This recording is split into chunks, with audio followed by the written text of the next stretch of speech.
Wanga wajaira kuridza mariti mukati momoiko zino woridzwa kumashure. Wanga wajaira kuridza mariti mukati mauri momo woridzwa kumashure. Uchaita 6 months uchitwaka hure uchiridzwa kumashure uchi aiwe riti wakagadzira ndotori mhanya aende rakatopenga neta 20 ndindadaro.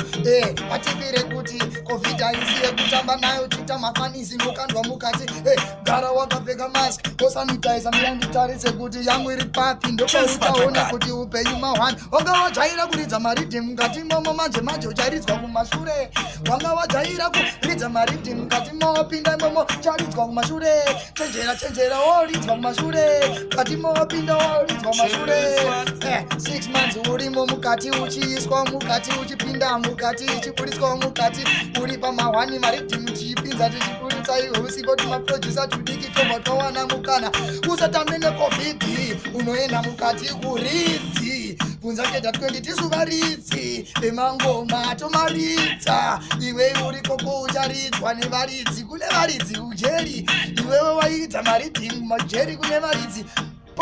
Wanga wajaira kuridza maridhi mukati momamhenu hako ucharidzwa kumashure. Iwe wanga wajaira kuridza maridhi